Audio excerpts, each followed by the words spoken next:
वसुदेव सुतं देवं कंसचाणूरमर्दनं देवकी परमानंदं कृष्णं वंदे जगद्गुरुं मुखं करोति वाचालं पंगुं लंघयते गिरिं यत्कृपातमहं वंदे परमानंद माधवम् अखंड मंडलाकारं व्याप्तं येन चराचरं तत्पदं दर्शितं येन तस्मै श्री गुरवे नमः। वीरश्री मालोजीराजे भोसले यांच्या बलिदानाने पावन झालेल्या या इंदापूरच्या भूमीला वंदन करून राष्ट्रमाता हिंदवी स्वराज्य माता माँसाहेब जिजाऊ यांच्या चरणावर त्रिवार मानाचा मुजरा करून 50 वर्षाच्या आयुष्यामध्ये 36 वर्ष नंग्या तलवारीच्या पात्यावर नाचून युगपुरुष ठरलेल्या छत्रपती शिवाजीराजांच्या चरणावर शिरसाष्टांग दंडवत करून 32 वर्षाच्या आपल्या आयुष्यामध्ये संपूर्ण विश्वाला आपल्या तारुण्याने पराक्रमाने आणि तेजानं झळाळी देणाऱ्या छत्रपती संभाजीराजांच्या चरणावर त्रिवार मानाचा मुजरा करून पळसदेव गाव शिवजयंती उत्सव या निमित्तानं आयोजित केलेल्या या वैचारिक दानाच्या आजच्या उपक्रमामध्ये या ठिकाणी उपस्थित असणारे कर्मयोगी सहकारी साखर कारखान्याचे संचालक आदरणीय काळे साहेब, आमचे गुरुबंधू नायकुडे सर, त्याचबरोबर आमचे कामधेनू सेवा परिवाराचे सक्रिय सदस्य मनोज काळे, मराठा सेवा संघाच्या वतीनं इंदापूरहून खास उपस्थित झालेले घोगरे, देशमुख आणि रणदिवे, तसंच छत्रपती शिवाजीराजांच्या पराक्रमावर, शौर्यावर आणि अस्मितेवर प्रेम करणारे उपस्थित सर्व शिवभक्त माता भगिनी, आबालवृद्ध, देवस्वरूप श्रोतृवर्ग या सर्वांच्या चरणावर नतमस्तक होऊन मी माझं सौभाग्य समजतो। माझ्या व्याख्यानाला सुरुवात करण्यापूर्वी ज्या व्यक्तीमुळं मी या पळसदेवमध्ये पहिलं पाऊल टाकलं तो आमच्या कामधेनू सेवा परिवाराचा एक भक्कम खांब, आज तो आपल्यामध्ये नसला तरी तो खांब कायम माझ्या बरोबर असतो। वैकुंठवासी डॉक्टर समीर हेंगिरे यांच्या पवित्र स्मृतीस अभिवादन करून आज छत्रपती शिवाजीराजांच्या वरती बोलण्यासाठी तुम्ही मला या ठिकाणी आमंत्रित केलं, त्यासाठी तुम्हा सर्वांच्या ऋणामध्ये राहू इच्छितो। माझ्या बांधवांनो, छत्रपती शिवाजीराजांचं चरित्र म्हणजे फक्त लढाया नाहीत, फक्त युद्ध नाहीत, फक्त तलवारी नाहीत।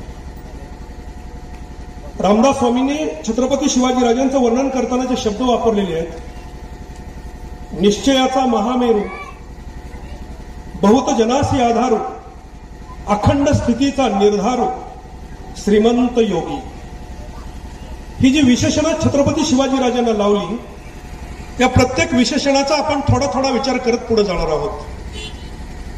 पहिलं विशेषण आहे निश्चयाचा महामेरू।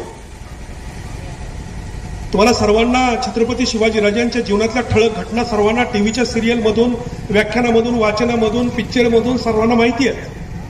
आज तुमच्या पुढे मी छत्रपती शिवाजीराजांच्या चरित्राचा एक असा भाग उभा करणार आहे की जो कदाचित तुम्ही आतापर्यंत ऐकला नसेल किंवा त्याच्यावर तुम्ही कधी विचार केला नसेल। पहिली गोष्ट, निश्चयाचा महामेरू होत असताना पहिल्या मुद्द्यावर मी बोलणार आहे की छत्रपती शिवाजीराजांचा शारीरिक स्टॅमिना किती होता। शिवाजीराजांचं वजन किती होतं? 72.57 किलो, उंची 5.5 फूट, फक्त 50 वर्ष आयुष्य जगलेले महाराज। पण शारीरिक स्टॅमिना काय होता? निश्चय ज्यावेळी तुमचा दृढ असतो, निश्चय ज्यावेळी करायचा असतो, त्यावेळेला पहिली मनाची साथ असावी लागते आणि दुसरी शरीराची साथ असावी लागते। उंचीनं 5.5 फूट असणारे महाराज मनानं हिमालयाच्या किती उंचीचे होते याचं उदाहरण तुमच्या डोळ्यापुढे ठेवतो। जगातली सगळ्यात लॉंग रेस कुठली आहे? मला जरा कॉलेजच्या पोरांनी उत्तर द्या। धावण्याची सर्वात लांब शर्यत कुठली आहे? मॅरेथॉन। मॅरेथॉनचं अंतर किती आहे माहिती आहे? 42 किलोमीटर आणि 90 मीटर। 42 kilometre point 90 metre. कथा माहिती आहे तुम्हाला? शिवाजीराजांकडे वळतो, स्टॅमिना आहे का माझ्या बांधवांनो राजांचा? पर्शियन आणि अथेन्सची लढाई चालू होती. मॅरेथॉन या जागेवरती लढाई चालू होती आणि ती लढाई जिंकल्यानंतर अथेन्सनं ती लढाई जिंकली आणि जिंकल्यानंतर फिलिपाईन्स नावाचा त्यांचा एक सोल्जर, एक सैनिक धावत आला आणि आपल्या राजधानीमध्ये येऊन त्याने सांगितलं की आपण लढाई जिंकलो. आणि दुसऱ्या क्षणाला त्याला रक्ताची उलटी आली आणि तो जागेला खलास झाला.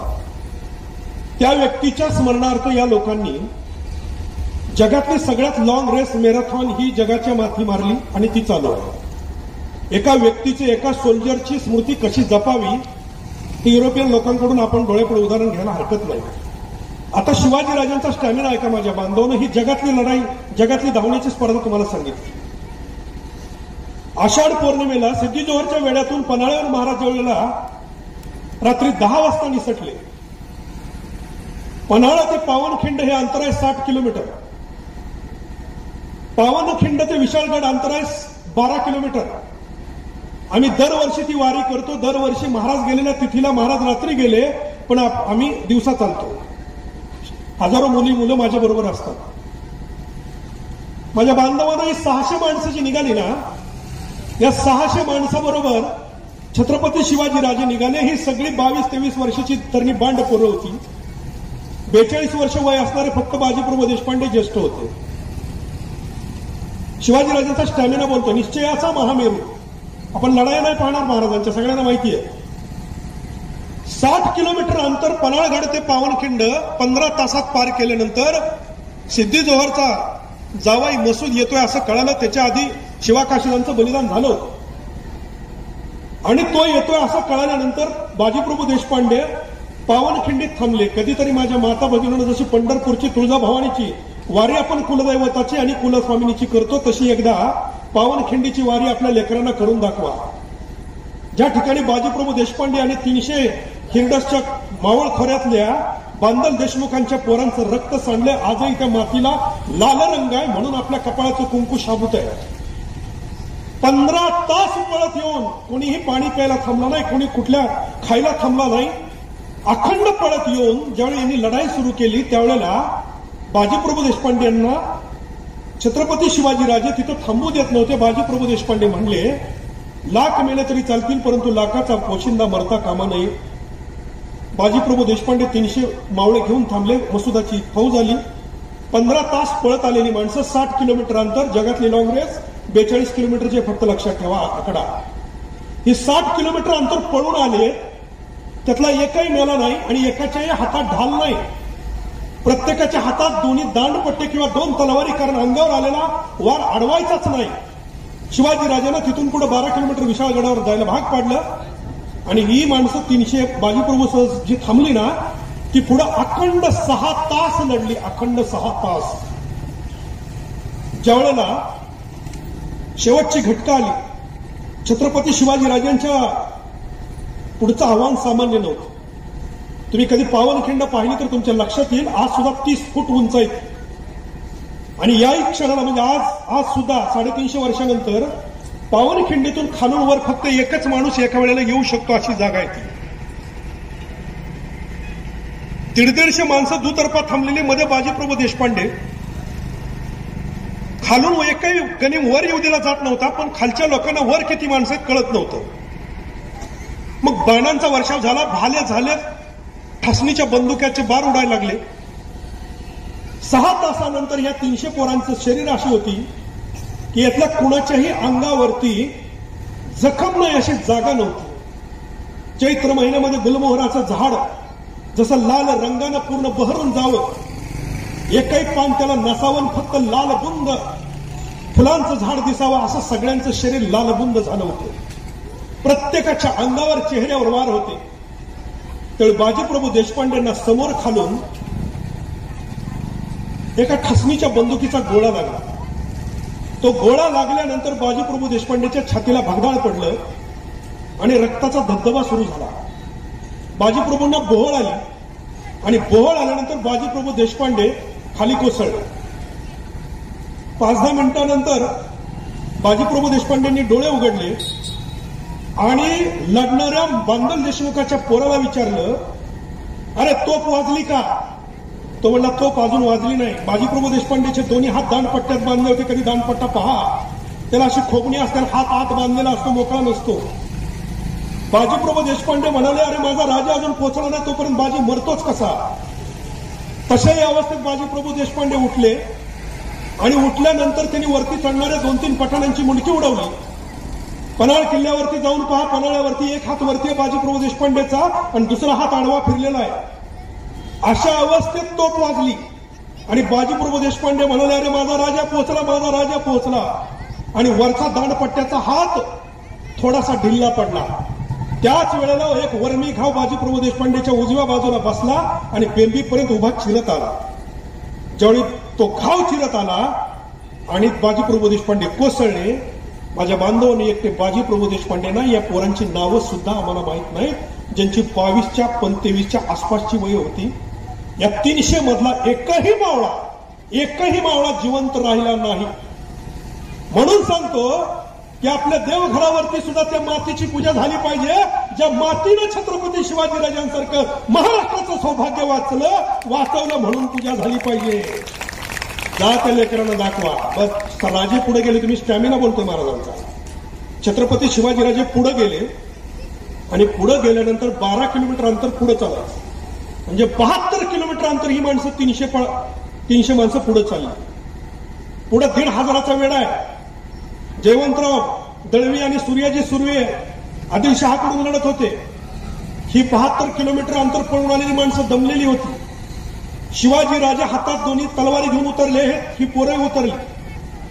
या लढाईला म्हणतात सुलतान ढवा. सुलतान ढवा म्हणजे संख्येने कमी असलं तरी चालेल, पण हातात दोन्ही शस्त्र घेऊन जेवढी गर्दी असेल त्यात घुसायचं आणि विजयश्री खेचून आणायची. महाराजांचा स्टॅमिना आहे का माझ्या बांधवांनो.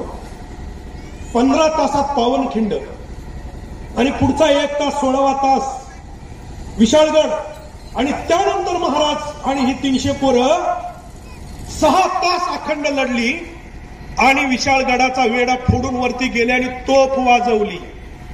यातला माणूस मेला नाही, मरू दिला नाही. हे जागतिक रेकॉर्ड आहे शिवाजीराजांच्या धावण्याचं. दुर्दैवानं आम्ही त्या वाटेवर चाललो नाही म्हणून आपल्याला माहित नाही. एन्सायक्लोपीडिया ब्रिटानिका नावाचं जागतिक इतिहासाचं पुस्तक ब्रिटनचं आहे. त्या ब्रिटनच्या पुस्तकामध्ये 21 ओळी शिवाजीराजांवरती लिहिलेल्या आहेत, 80 ओळी अकबरावरती लिहिलेली आहेत आणि 85 ओळी औरंगजेबावर लिहिलेली आहेत. अरे मॅरेथॉन जगातली सगळ्यात लॉंग रेस म्हणून पाहतो, तो मेला होता आणि आमचे राजे लढून जिंकून 72 किलोमीटर अंतर पळून जाऊन सुद्धा 21 तास अखंड. हा महाराजांचा स्टॅमिना आहे माझ्या बांधवांना.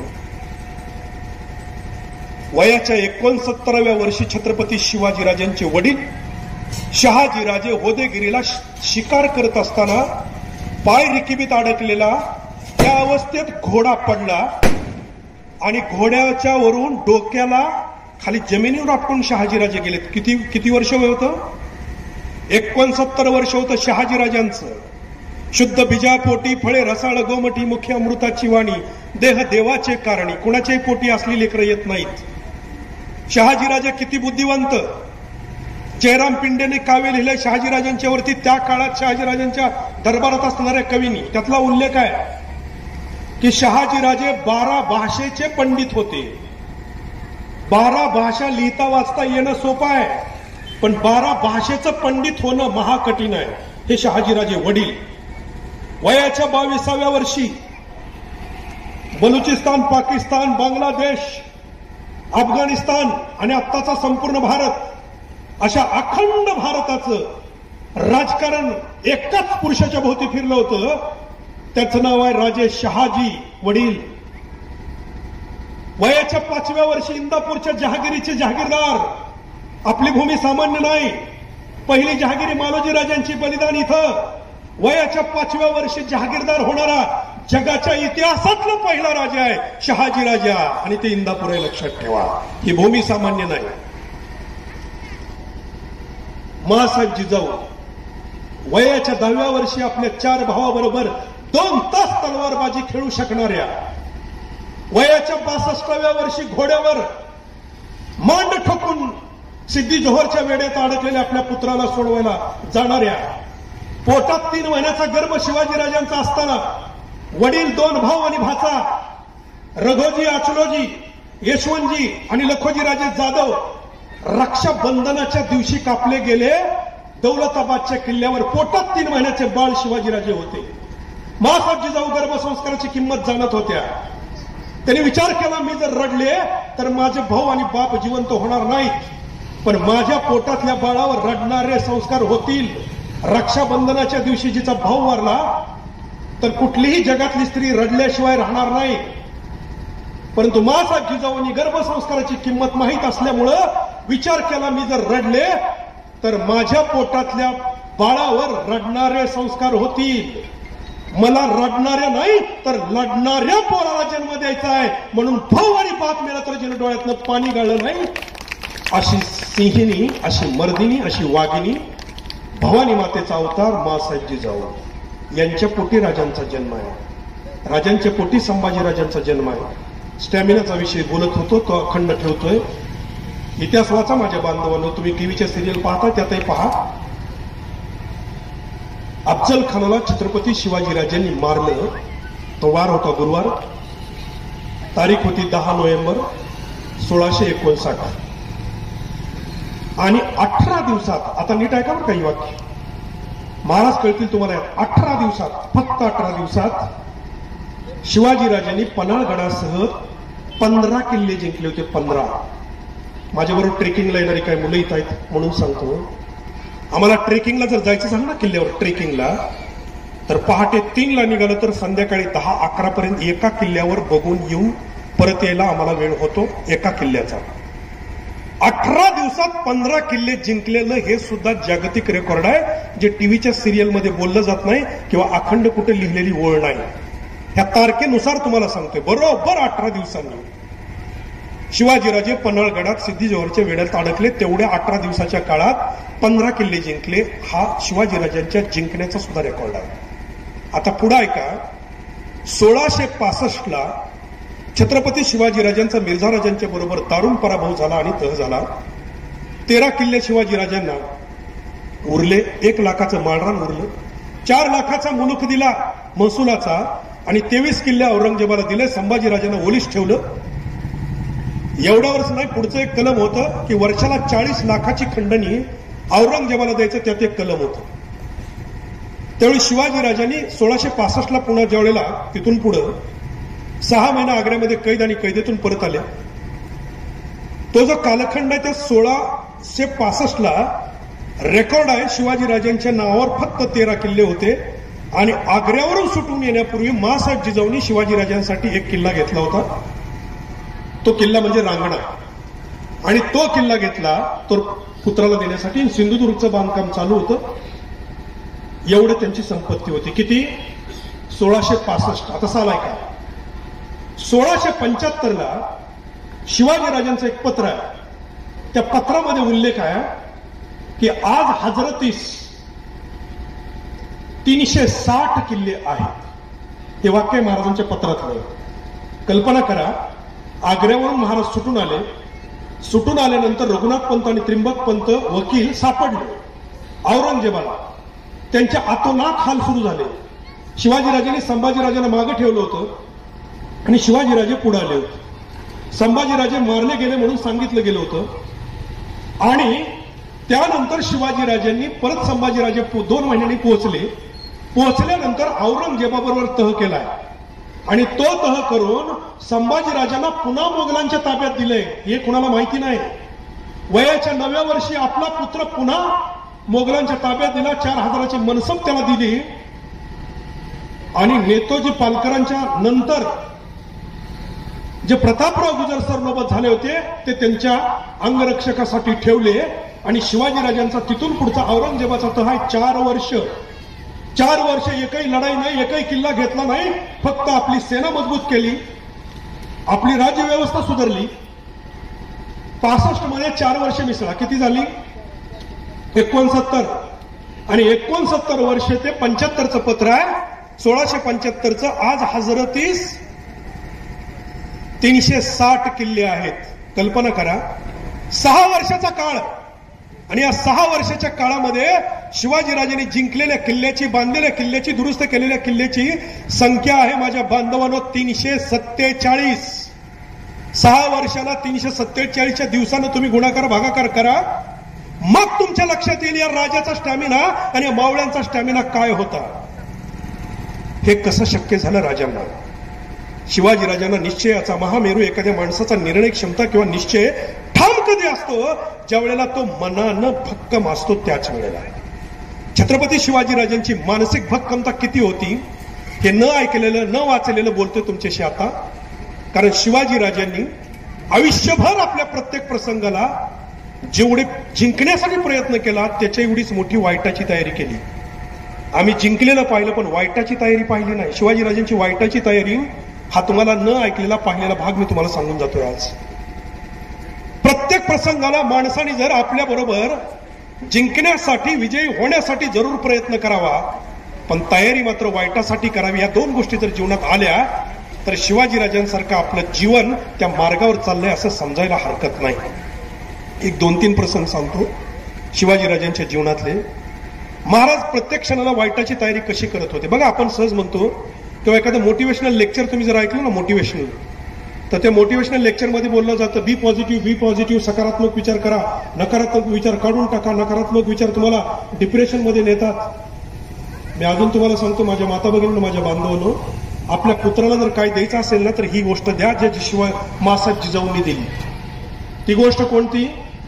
छत्रपती शिवाजीराजांच्या जीवनामध्ये एकच काळजी जिजाऊ आईसाहेबांनी घेतली की ज्याच्यावर बोललं जात नाही. ती गोष्ट अशी आहे की महाराजांच्या जीवनात मासाहेब जिजाऊंनी एका क्षणासाठी सुद्धा कधी नैराश्य येऊ दिलं नाही. हे लक्षात ठेवा. आपल्या पुत्राला जर काय द्यायचं असेल तर मासाहेब जिजाऊंनी वैराग्य दिलं आणि नैराश्य रिप्लेस केलं. डिप्रेशन आल्यानंतर नेपोलियननं सुद्धा एकदा आत्महत्येचा प्रयत्न केलेला आहे. वाचा नेपोलियनचं चरित्र.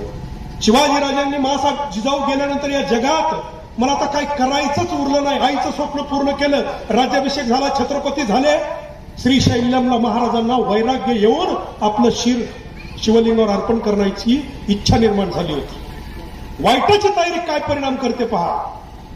अफजल खानाला भेटण्याला येण्यापूर्वीचे 2-3 दिवस आधी संपूर्ण मावळे म्हणत होते, सरदार म्हणत होते की अफजल खानाशी सलाह करा म्हणजे तह करा. का? कारण अफजल खान आतापर्यंत कोणाशी हारलेला नाही, त्यामुळे त्याच्याबरोबर आपल्याला उघड्यावर जिंकणं शक्य नाही. अजून एक पैलू बोलून जातो शिवाजीराजांचा, तो या वाईटाच्या तयारीनंतर बोलतो. त्यावेळी शिवाजीराजांनी त्या रात्री झोपल्यानंतर पहाटे सगळ्यांना बोलवलं, पहाटे उठल्यानंतर, आणि सगळ्यांना सांगितलं की तुळजाभवानी तुळजापूरची मला प्रसन्न झाली आणि साक्षात तुळजाभवानी मला म्हणली की तेज रूपाने मी तुझ्या तलवारीमध्ये समाविष्ट होत आहे. त्यामुळे तुळजाभवानी जर आपल्या तलवारीमध्ये आली तर आपली निश्चित जीत होणार आणि आपण अफजल खानाला मारणार याची खात्री बाळगा. त्याच पहाटे जय भवानी, जय शिवाजी, हर हर महादेव हा जयघोष घुमला आणि प्रत्येक मावळ्याची तयारी झाली. आता भवानी माता आपल्या बरोबर आहे, आपण जिंकल्याशिवाय राहणार. मेंटॅलिटी बदलली. राजे खंबीर होते पण मावळे खंबीर नव्हते. ते भवानी माता शिवाजीराजांना तलवार देते. हे जे कॅलेंडर आहेत ना, हे जे फोटो आहेत ना, हे खोटे आहेत, हे खोटे आहेत असं साक्षात प्रगट होऊन तुळजाभवानीनं महाराजांना तलवार दिलेली नाही.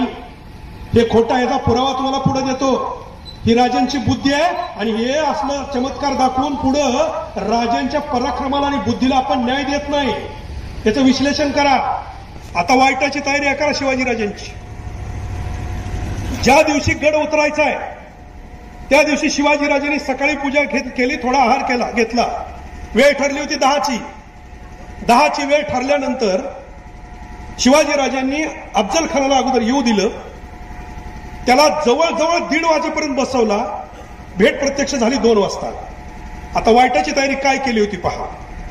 अफजल खान आपल्याला मारणार आहे हे शिवाजीराजांना माहित होतं, पण शिवाजीराजे अफजल खानाला मारणार आहे हे अफजल खानाला माहित नव्हतं. एकाची वाईटाची तयारी आणि एकाची तयारी नव्हती. दोन्हीचा फरक सांगतो तुम्हाला. काय होती महाराजांची तयारी. शिवाजीराजांनी अंगावरती कृष्णाजी बंककर नावाचा सरदार आहे, त्याने सांगितलं शिवाजीराजांना की सील करा अंगाला. चिलखत घातलं. डोक्यावर शिरस्त्राण घातलं लोखंडी, त्याच्यावरती जिरोटोप, एका डाव्या हातामध्ये वाघनखं, बाहेरून अंगठ्या, उघडलं तर वाघनखं, ही अशी धाकली होती. डाव्या हातामध्येच बाहीमध्ये बिछवा, स्क्रूड्रायव्हर एवढे खात्यात. आज छत्रपती शिवाजीराजे म्युझियम मुंबईला जे आहे ना, गेट ऑफ इंडियाच्या समोर, तिथं बिछवाय जाऊन बघा कधीतरी. तो एवढाचा स्क्रूड्रायव्हर एवढा, त्या आत बसवलेलं, वर्ण गाठ बांधलेली, इथं मूठ, काहीच दिसत नव्हतं. ही वाईटाची तयारी होती. अफजल खान आपल्यावर वार करणार, त्याची तयारी होती ही वाईटाची तयारी. दुसरी तयारी आहे का, शिवाजीराजे गड उतरायला लागले तेव्हाचं शेवटचं वाक्य आहे त्यांचं की राजे बोले, गड्यांना सांभाळा रे गडाला, सांभाळा रे स्वराज्याला. आम्ही जर कामी आलो, आता ही वाक्य आहे का, आम्ही जर कामी आलो तर नेताजी पालकरला प्रमुख करा, संभाजीराजांना गादीवर बसवा आणि माँसाहेबांच्या मार्गदर्शनाखाली हे स्वराज्य निर्माण करा. आम्ही कामी आलो तरी 72, पण अफजल खान जिवंत जाता कामा नये. ज्याला जर भवानी मातेनं प्रत्यक्ष तलवार दिली असती तर शिवाजीराजांच्या तोंडात हे वाक्य आलं नसतं, आम्ही मेलो तर, आम्ही कामी आलो तर. हे शब्द शिवाजीराजांचे ज्यावेळी तोंडातून निघाले त्या अर्थी शिवाजी महाराजांना तलवार दिलेली नव्हती. हा शिवाजीराजांचा मानसिक विजय होता, हे लक्षात ठेवा. शिवाजीराजांनी तयारी केली होती, मी मेलो तर पुढे काय करायचं, ही वाईटाची तयारी आहे. लढायला जाताना, परीक्षेला जाताना, निवडणुकीला जाताना, शेतातल्या कामाला जाताना, व्यवसाय करताना, जीवनातल्या कुठल्याही पराक्रमाला इंग्लिश एक म्हण आहे, try for best and prepare for worst. चांगल्यासाठी प्रयत्न करा आणि वाईटासाठी तयार राहा, हा त्याचा अर्थ होतो. हे शिवाजीराजांचं जीवनचरित्र आहे. ज्यावेळी शिवाजीराजे आले, प्रत्यक्ष भेटले, सगळं सांगत नाही, तुम्हाला कथा माहिती आहे. शिवाजीराजांनी वाघनखानं अफजल खानला फाडलं नाही. महाराजांनी मिठी मारली, शिवाजीराजांनी अफजल खानाला, अफजल खानाने एकमेकाला मिठी मारली. शिवाजीराजांचे हात एकमेकाला टेकले नाहीत, एवढा मोठा तो होता. शिवाजीराजांची उंची 5.5 फूट, त्याच्यावर जिरोटोप किमान 4 इंच, त्याच्यावर शिवाजीराजांचा जिरोटोप अफजल खानाच्या छातीला लागला, म्हणजे तिथून फुटभर वर अफजल खान होता. म्हणजे केवढा होता कल्पना करा. आता दर्शन घेऊ दिलं जात नाही किंवा जाता येत नाही आपल्याला. तिथं अफजल खानाची कबर जे जनीच्या सोंडेवर आहे ना, प्रतापगडाच्या मध्ये, तिची लांबी आहे जवळजवळ 14 ते 16 फूट. आणि तिथं अफजल खानानं घातलेला अंगर काय, मी स्वतः जाऊन पाहिलाय. आता तिथं परवानगी दिली जात नाही. तो अंगर काय एवढा मोठा आहे, तो WWF मधला खली बघितला ना, खली, त्या खलीला सुद्धा तो अंगर का ढिल्ला होईल एवढा मोठा गडी होता. मिठी मारल्यानंतर अफजल खानाने इकडं तिकडं दोघांनी एकमेकाला झुकांड्या दिल्या, म्हणजे एकदा इकडं मान, एकदा इकडं मान, आणि अफजल खानाने डाव साधला. पण त्याची वाईटाची तयारी नव्हती. त्यानं ठरवून आलता, शिवाजीराजाला मी मुंडी मुरगळून नेणं तर खलास करूनच त्याला घेऊन जाणे तर मुंडकं कापून घेऊ. कट्यार काढली, मागं मारली, टरकन अंगर का फाटला, चिलखत होतं. अफजल खान चरकला, तरी सुद्धा शिवाजीराजे जीवन सुटले नसते. अफजल खानाला एवढी ताकद होती ना, त्यानं शिवाजीराजांची मुंडी बगलेत दाबली, आपल्या डाव्या बगलेमध्ये, आणि कवटी फोडून शिवाजीराजाला मारणार इतकी ताकद त्याच्यात होती. शिवाजीराजांच्या लक्षात आलं की आता आपली मान दाबून आपल्याला मारणार. महाराजांनी फक्त वाघनखं उघडली आणि पाठीत दाबली, पोटात नाही, पाठीत दाबल्या अफजल खानाच्या लक्षात आलं यानं पाठीत काहीतरी खुपसलं, कारण त्याला चिलखत नव्हतं. आणि फक्त 1-2-3 सेकंदासाठी त्याची ही पकड ढिल्ली झाली. 3 सेकंदात शिवाजीराजांनी उजव्या हाताने बिछवा पाठीमागच्या मागे उपसला, डाव्या बाजूला खुपसला आणि उजव्या बाजूला बाहेर काढला. 3 सेकंदाच्या आत अफजल खानाचा कोथळा बाहेर पडला. कोथळा बाहेर पडल्या अफजल खानाच्या लक्षात आलं यानं आपल्याला फाडलंय. मग त्यानं शिवाजीराजांना सोडून दिलं. बाहेर पडलेली आतडी त्यानं सगळे स्वतःच्या हाताने आत ढकलली.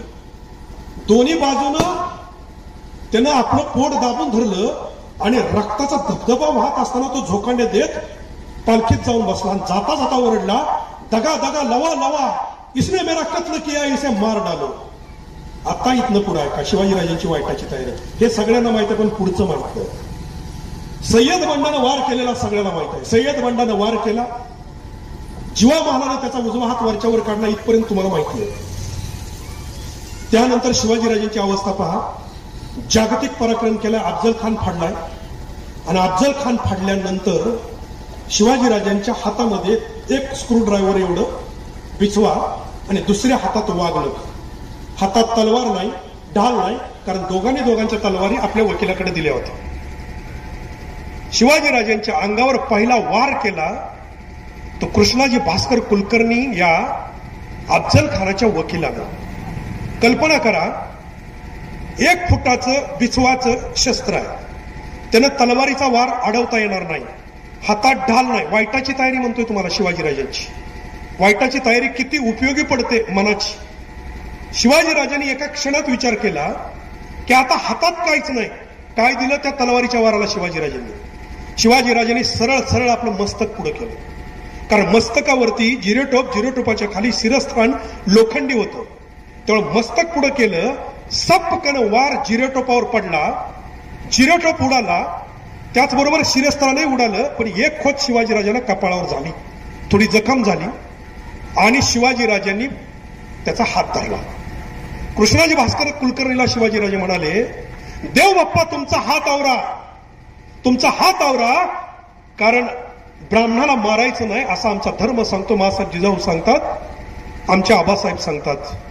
त्यानं मागं सरला आणि मागं सरून त्यानं तलवारीचा वार पुन्हा शिवाजीराजांच्या अंगावर घालण्यासाठी ज्यावेळी पवित्रा घेतला त्यावेळी शिवाजीराजांनी आपल्या वकील गोपीनाथ पंताजी, वकील हे पुरंदरचे होते, त्याची तलवार भावानी तलवार खासकन उपसली आणि एका ठोक्यात कृष्णाजी भास्कर कुलकर्णीच्या खांडोळ्या केल्या. ही घटना ही सामान्य नाही. लाखो वर्ष हिंदू संस्कृतीमध्ये ब्राह्मण अवध्य होता. मनुस्मृतीचा कायदा सांगत होता की कसाही असला ब्राह्मण तरी त्याला मारायचा नाही. एक बाजीप्रभू तुम्हाला मी सांगितले ज्यांनी शिवाजीराजांसाठी आपलं बलिदान दिलं, आणि एक ब्राह्मण आता तुम्हाला सांगतोय की ज्याला एक वेळ शिवाजीराजांनी हात धरून सावध केलं, पण दुसऱ्या क्षणाला त्यांनी ज्या वेळेला वार काढायचा प्रयत्न केला त्यावेळी शिवाजीराजांनी त्याची दोन्ही खांडोळी केली. याची किती मोठी किंमत शिवाजीराजांना मोजावी लागली. कल्पना करा, या जगाच्या इतिहासातला पहिला राजा शिवाजीराजा की ज्यांनी मनुस्मृतीच्या या श्लोकावर पहिला वार केला. स्वराज्याच्या आड येणारा ब्राह्मण असला तरी त्याला माफ केलं जाणार नाही, भाऊ असला तरी माफ केलं जाणार नाही, आणि मामा असला तरी माफ केलं जाणार नाही. संभाजी मोहितेवर तलवार उचलली, शरणाला म्हणून कैद झाला. व्यंकोजी राजावर दक्षिण दिग्विजय सक्का सावत्र भाऊ घरातला शहाजीराजांचा औरस पुत्र, त्याच्यावर सुद्धा शिवाजीराजांनी तलवार उचलली. हे लक्षात ठेवा. हे ब्राह्मण मराठा युद्ध नाही किंवा कोणतं मुस्लिम मराठा युद्ध नाही. हे स्वराज्याच्या सिद्धीसाठी जे करणं गरजेचं ते शिवाजीराजांनी केलं. या ठिकाणी वाईटाची तयारी का केली शिवाजीराजांनी ब्राह्मण मारण्याची? कल्पना करा माझ्या बांधवांनो. ज्या वेळेला मनुस्मृतीचा ग्रंथ डॉक्टर बाबासाहेब आंबेडकरांनी महाडला जाळला, त्यावेळेला बाबासाहेब आंबेडकरांनी शिवाजीराजांच्या समाधीचं दर्शन घेतलं आणि रायगडाच्या पायथ्याला तो ग्रंथ जाळला. का? कारण रायगडाच्या पायथ्याला जाळण्याचं हेच कारण होतं, कारण मनुस्मृतीवरला पहिला वार शिवाजीराजांनी केला म्हणून त्यांच्या चरणाजवळ तो ग्रंथ जाळला. ही सांगड आहे. शिवाजीराजांची वाईटाची दुसरी तयारी तुम्हाला सांगतो. एक अफजल खान वादाच्या वेळची सांगितली, दुसरी तयारी सांगतो. ज्यावेळी शिवाजीराजे आग्र्याला गेल्यानंतर शिवाजीराजे आग्र्यात पोहोचेपर्यंत शिवाजीराजांचा एखाद्या राजपुत्रासारखा सन्मान होत होता. पण ज्या वेळेला राजे त्या आग्र्यात पोहोचले तिथून पुढे राजांच्या अपमानाला सुरुवात झाली. कधीतरी आग्र्याच्या किल्ल्यावर जाऊन पहा, औरंगजेब ज्या ठिकाणी तख्तावर बसत होता ना, त्या तख्ताची उंची जागेपासून 15 फूट आहे. ते उंचीचं जागा आणि त्याच्यावरती त्याचं सिंहासन होतं. शिवाजीराजांना समोर उभा केलं. तख्ताचा नियम होता की तख्ताला पाठ दाखवायची नाही. तख्तावर बसलेल्या शहेनशाह पुढे समोर नजरेला नजर देऊन बघायचं नाही, खाली मान घालून उभा राहायचं, दोन्ही हात आपले बांधून खाली उभा राहायचं. तिसरा नियम होता, एक शब्दही उच्चारायचा नाही. शिवाजीराजांच्या पुढे जसवंत सिंग राठोड उभा केला, संभाजीराजांना त्यांच्याच लाईनमध्ये उभा केलं, आणि ज्या वेळेला हरलेल्या सरदारांच्या मागे राजे उभा राहिले त्यांना अपमान वाटला. त्यावेळी शिवाजीराजांनी पहिली ललकार दिली, राम सिंग ये कौन खड़ा है हमारे सामने. सगळा दरबार आवाज झाला, कारण 300 वर्षात शहेनशाह व्यतिरिक्त एकही व्यक्ती बोललेली नव्हती परवानगीशिवाय ललकारी. त्यावेळी रामसिंग पळत आला, मिर्झाराजे जयसिंगांचा पुत्रांनी सांगितलं, राजाजी ये यहां नाही चलता. शिवाजीराजे म्हणाले, मी ज्या जागेला उभा आहे त्या जागेच्या समोर आम्ही हरवलेली माणसं पुढे उभा आहेत, त्यांच्या मागे आम्हाला उभा केलं जातंय. त्यावेळेला रामसिंग म्हणाला की आमचे मिर्झा राजे सुद्धा याच ठिकाणी उभा राहतात, हा तुमचा अपमान नाही. त्यावेळेला शिवाजीराजे म्हणाले, अरे ते त्यांचे सरदार आहेत, ते त्यांचे नोकर आहेत, आम्ही राजे आहोत, आमचा दर्जा बरोबरीचा, आम्हाला बरोबरीनं वागवलं गेलं पाहिजे. आणि त्यावेळेला चिडून गेलेले शिवाजीराजे एवढे डोळे त्यांचे रागावलेले होते की त्याच्याकडे पाहण्याची हिंमत कोणाची होईना. थैथयात करत पाठ दाखवून शिवाजीराजे बाहेर आले आणि बाहेरून चौथऱ्यावर बसले. तिन्हीच्या तिन्ही नियम मोडले, पाठ दाखवणं, आवाज काढणं आणि त्याचबरोबर नजरेला नजर देऊन बोलणं, तिन्ही नियम मोडले शिवाजीराजांनी. आता वाईटाची तयारी आहे का? शिवाजीराजांनी हे सगळं केल्यानंतर औरंगजेबाचा सगळा दरबार आवाज झाला होता आणि कनातीमधून औरंगजेबाचा जनानखाना, त्याच्या मुली आणि बेगमा हे सगळं पाहत होत्या. शिवाजीराजांची या वाघाची डरकाळी ऐकली आणि औरंगजेबाची मुलगी जिनत उन्निसाई जी विकेट पडली. कळतंय ना? शिवाजीराजांच्या प्रेमात पडली. शिवाजीराजांसाठी तिनं आयुष्यभर लग्न केलं नाही. जिनत उन्निसा शिवाजीराजांच्या मृत्यूनंतर महाराष्ट्रात आली. महाराष्ट्रात आल्यानंतर जिनत उन्निसा औरंगजेबाबरोबर फिरली. संभाजीराजाला कैद झाल्यानंतर संभाजीराजांना जिवंत सोडण्यासाठी 2 प्रस्ताव, जिनत उन्निसा एक आणि औरंगजेबाने दोघांनी 2 प्रस्ताव दिले होते. त्याच्याही पुढे ऐका, संभाजीराजांच्या निर्गुण हत्येनंतर येसुबाई महाराणी साहेब कैद होत्या, दुर्गाबाई कैद होत्या, संभाजीराजांच्या कन्या कमलजा कैद होत्या. यांच्यावर कुठलाही प्रकारचा अत्याचार होऊ न देण्याच्या पाठीमागं जिनत उन्निसा आहे. येसुबाई 12 वर्ष महाराष्ट्रात कैद आहेत आणि 13 वर्ष संभाजीराजांच्या मृत्यूनंतर हे 12 अधिक ते 13 आग्र्यात कैद आहेत. त्यावेळेला संपूर्ण या राजपरिवाराची सुरक्षा या शिवाजी महाराजांच्या प्रियसीने केली, जिने एकतर्फी प्रेम राजावर केलं होतं. शिवाजीराजांची आग्र्यावरून येतानाची वाईटाची तयारी आहे का? महाराजांनी जाताना बरोबर 3000 लोक नेली होती. त्यातली 2400 लोक आग्रा ते राजगडापर्यंत पेरली होती. 600 लोक आपल्या बरोबर नेली होती. कैद झाल्यानंतर या प्रत्येकाचा परवाना घेऊन ही परत पाठवली आणि फक्त 3 माणसं शेवटी उरली. एक संभाजीराजे लहान होते ते सोडून, ते एक चौथे, 3 खुद्द शिवाजीराजे, हिरोजी फर्जंद आणि मदारी मेहतर. शिवाजीराजांनी त्या ठिकाणी आग्र्याला जाताना सुद्धा 2 प्रकारच्या तयारी केल्या होत्या. फसलं जर राजकारण तर काय करावं, ही वाईटाची तयारी होती. मनसुबा जर मनाप्रमाणे झाला तर शिवाजीराजे दक्षिणचे सुभेदार होणार होते. दक्षिणेच्या सुभ्याचे पूर्ण मालक शिवाजीराजे मोगलांचे होणार होते. आणि मनसुबा फसला तर काय करायचं, कसं यायचं, ही जी वाईटाची तयारी होती ना शिवाजीराजेची, ती इथून सुरू होते. बऱ्याच वेळेला टीव्हीच्या बातम्यामध्ये किंवा दाखवलं जातं, सिरियलमध्ये दाखवलं जातं, पिक्चरमध्ये तेच ऐकतोय, व्याख्यानामध्ये तेच ऐकतोय की शिवाजीराजे आग्र्यावरून सुटताना मिठाईच्या पेटरीतून सुटले. हे खरं नाहीये. शिवाजीराजे कसे सुटले इतिहासाला माहीतच नाही. हे प्रत्येकाचे फक्त अंदाज आहेत. शिवाजीराजे आग्र्यावरून सुटलेले, अनेकांनी त्यामध्ये शंका व्यक्त केल्या. त्यातला एक चांगला लेखक विजयराव देशमुख आणि दुसरा लेखक नामदेवराव जाधव, मासाहेब जिजाऊंच्या घराण्यातले वंशज. मला तो मुद्दा बरोबर वाटला म्हणून तो तुम्हाला सांगतो. वाईटाची तयारी करताना राजे कसे करत होते. शिवाजीराजे आग्र्यावरून परत आलेला मार्ग कोणता आहे 350 वर्षात अजून कुणालाही कळाला नाही. वाईटाची तयारी काय केली होती, मनसुबा जर फसला, आपली हार झाली, तर ज्या मार्गाने येतोय ते मार्ग फक्त शिवाजीराजे आणि बहरजी नाईक या दोघांनाच माहिती होता, म्हणून इतिहासाला तो ज्ञात नाही. पण ज्या दिवशी शिवाजीराजे सुटले तिथून, त्या दिवसाचं वर्णन तुम्हाला सांगतो, जे नामदेवराव जाधवांनी केलंय मला ते योग्य वाटतं. हे इतरांच्या पेक्षा वेगळं आहे म्हणून तुम्हाला सांगायचंय. शिवाजीराजे जगातले असे राजे आहेत की ज्यांनी आपल्या जीवनामध्ये अनेक वेळा डमी वापरला, प्रतिशिवाजी वापरला. एक शिवा काशीच्या वेळी, दुसरा लोहगावला कीर्तन चालू असताना वेडा पडला त्यावेळेला हिरोजी फर्जंदला वापरला. कीर्तनकार चुकीचं सांगतात, हे सगळे शिवाजी दिसायला लागले. चमत्कार लावू नका शिवाजीराजांच्या नावापुढे, कीर्तनकारांच्या पुढे सुद्धा. शिवाजीराजे खाली बसले होते, तुकोबारायांना वेडा पडलेला दिसला, कारण त्या दरवाजा, त्या गडीला फक्त एकच होता मंदिराला. तलवारी दिसल्याने शिवाजीराजाला खून केली तुकोबारायांनी. खून केल्यानंतर वर टाळ घेऊन जो टाळकरी उभा होता ना, त्या टाळकऱ्याचं धोतर खोचलं शिवाजीराजांनी, तो खाली बसला.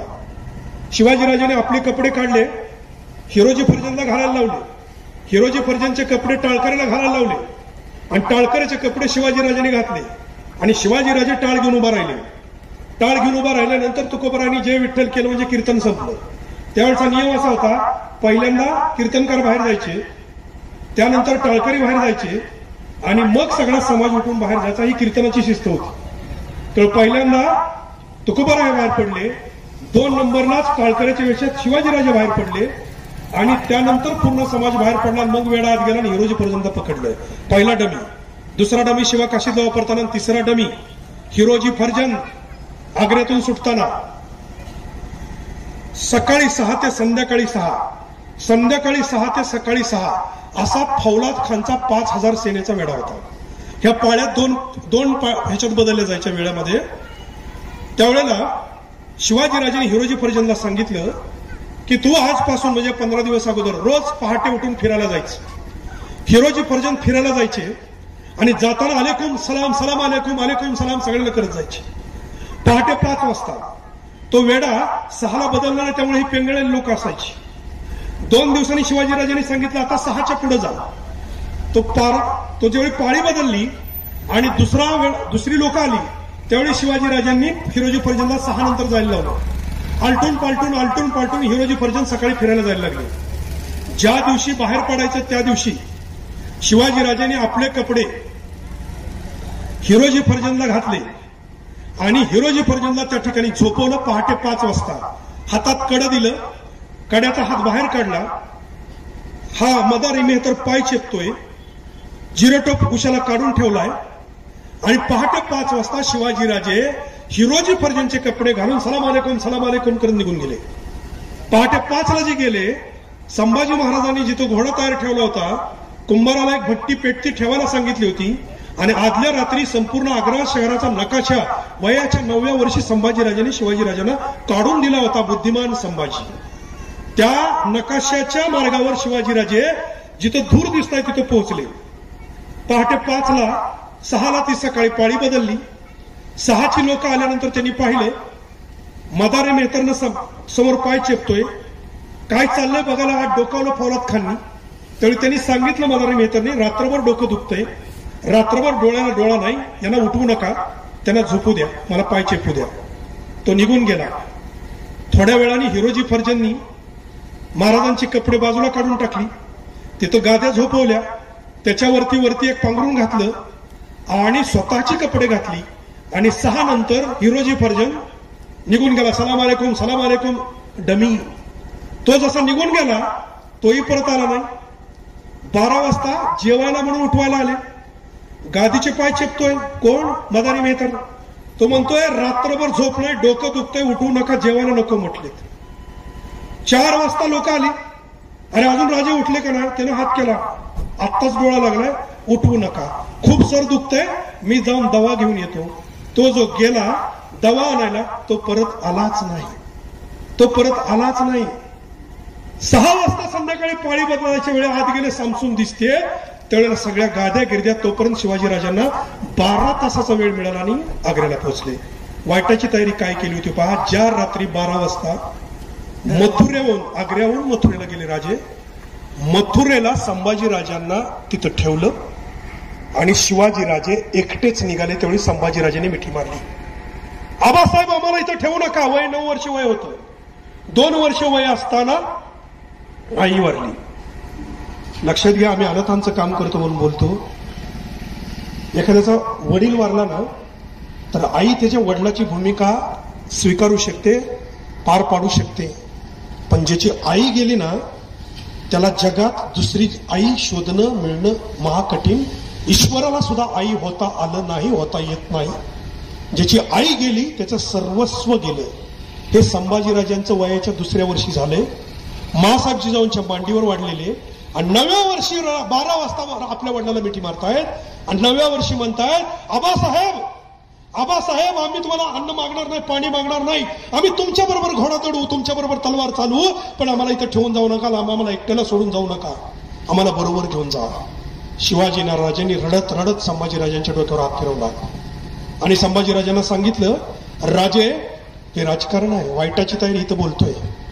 की तुम्ही मागं राहा, आपण दोघं बरोबर गेलो तर आता आग्र्यामध्ये कळालं असेल आपण पळालोय तर याचा शोध सुरू होईल.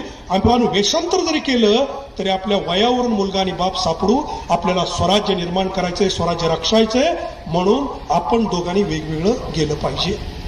रडत असताना संभाजीराजांना एक शेवटचा सल्ला दिला की ब्राह्मणाची मुलं जशी करतात तसं तुम्ही करा आणि तुम्ही नंतर तुम्हाला वातावरण सगळं स्थिर झाल्यानंतर आम्ही तुमच्यासाठी व्यवस्था करू, तुम्ही राजगडावरती या.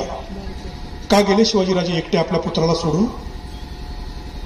राजारावांचा जन्म नाही, शिवाजीराजांचा एकुलता एक वारस होता, लक्षात ठेवा. एकुलता एक वारस, तरी सुद्धा मागे पुत्र ठेवला ही वाईटाची तयारी. कारण मी जर सापडलो मग मारलो गेलो तर स्वराज्याचा वारस उरला पाहिजे. संभाजीराजे पकडले गेले, मारले गेले तर मी वाचलो पाहिजे, ही वाईटाची तयारी होती. Try for best and prepare for worst, ही शिवाजीराजांची युद्धनीती होती. मासाहेब जिजाऊंची हालत काय होती माझ्या माता भगिनींनो? वयवर्ष 62 होत. शहाजीराजे गेलेले होते. शिवाजीराजांचे थोरले बंधू मारले गेले होते. युवराज संभाजी आणि शिवाजीराजे कैद होते. 6 महिन्यामध्ये ते परत येईल याची एकही खात्री नव्हती. 13 किल्ले, 1 किल्ला आपल्या पुत्रासाठी आईने जिंकला. एकच गोष्ट लक्षात ठेवा की या 6 महिन्यामध्ये सुद्धा जिजाऊ आईसाहेबांनी एकही नवस बोलल्या नाहीत, हे लक्षात ठेवा. आत्मविश्वास गमावलेली माणसं नवस बोलतात. मासाहेब जिजाऊंच्या जीवनामध्ये एकही नवस नाही. आपला पुत्र अडकला, आपला नातू अडकला तरी मासाहेब जिजाऊंच्या जीवनात नवस नाही. काय खंबीर म्हण असेल. नेपोलियनच्या आईची आणि जिजाऊ आईसाहेबांची तुलना जर करून पाहिली ना, जागतिक योद्धा ज्याच्यावर एन्सायक्लोपीडिया ब्रिटानिकामध्ये 1000 पानं लिहिलेली आहेत, त्या नेपोलियनच्या रशियाच्या लढाईच्या वेळेला मेलाटो नावाच्या एका माते फिरून आवई उठवली की नेपोलियन मारला गेलाय आणि नेपोलियन जिवंत असताना त्याच्या बायकोला, मुलाला आणि आईला कैद करून हा स्वतः राज्यावर बसवला. त्याचं बंड मोडलं गेलं. पुन्हा त्याला मारला गेला, नेपोलियन परत आला. परंतु मासाहेब जिजाऊ एकट्या होत्या. शहाजीराजे गेलेले होते. संभाजीराजे, शिवाजीराजे दोघं कैद झालेली होती. तरी सुद्धा एकाही किल्ल्यातल्या एकाही माणसाने फितुरी केली नाही. हे मासाहेब जिजाऊंच्या आणि शिवाजीराजांच्या प्रशासनाचं कौशल्य हे जगात दुसरीकडे उदाहरण नाही. शिवाजीराजांचं जीवनचरित्र पाहत असताना एकच गोष्ट लक्षात येते माझ्या बांधवांनो. ती गोष्ट म्हणजे जसं तुम्हाला मी स्टॅमिना सांगितला, जशी तुम्हाला मी वाईटाची तयारी सांगितली, तसंच शिवाजीराजांचं एक कर्तृत्व पुढे सांगतो. बहुत जनासी आधारून एक कवी भूषणाचा छंद आहे. तसे तर त्यांचे 52 आहेत. भारताच्या स्वातंत्र्याच्या रणसंग्रामामध्ये सशस्त्र क्रांती करणारे जेवढे स्वातंत्र्य सैनिक झाले त्या सगळ्यांचे आदर्श छत्रपती शिवाजीराजे होते. शिवा 52 नावाचं एक पुस्तक भूषणाने लिहिलेलं आहे. त्यात 52 छंद आहेत. त्या छंदातला एक तुकडा फक्त तुम्हाला मी सांगतो, कधीतरी वाचा, कारण हे त्या काळातला आहे. त्यांनी लिहिलेलं आहे, काशी की कला गई, मथुरा मस्जिद बही, अगर शिवाजी न होता तो सुन्नत होती सबकी. हे उत्तरेतला लिहिलेलं त्यानं शिवाजीराजांच्या बद्दल लिहिलं. बहुत जनाशी आधार. कधीतरी प्रसंगाने वाचा, ज्यांच्याबरोबर टक्कर दिली महाराजांनी. आपल्या घरामध्ये आपण शिवाजीराजे गड उतरतानाचा फोटो लावतो. आपल्या घरामध्ये आपण शिवाजीराजांच्या घोड्यावरला तलवार उगरलेला फोटो लावतो. आपल्या घरामध्ये किंवा पुतळ्यामध्ये तुम्ही पाहाल की शिवाजीराजांच्या एका हातात तलवार आहे, एका हातात लगाम खेचलाय आणि राजांचा घोडा एक पाऊल वर करून पुढे चाललाय दिमाखात. पण जे चित्र आपल्या घरात असायला हवं ते चित्र आपण कोणी लावलं नाही. ते चित्र म्हणजे माझ्या बांधवांनो, वयाच्या 15व्या वर्षी रायरेश्वरला करंगळी कापून शिवाजीराजांनी जी शपथ घेतली ना, त्या शपथेचं चित्र घरात असायला हवं. आपल्या प्रत्येक तरुणाला ते दिसायला हवं. याचं कारण आहे का, ज्या क्षणाला शिवाजीराजांनी करंगळी कापून शपथ घेतली त्या क्षणाला शिवाजीराजांचं वय होतं फक्त 15.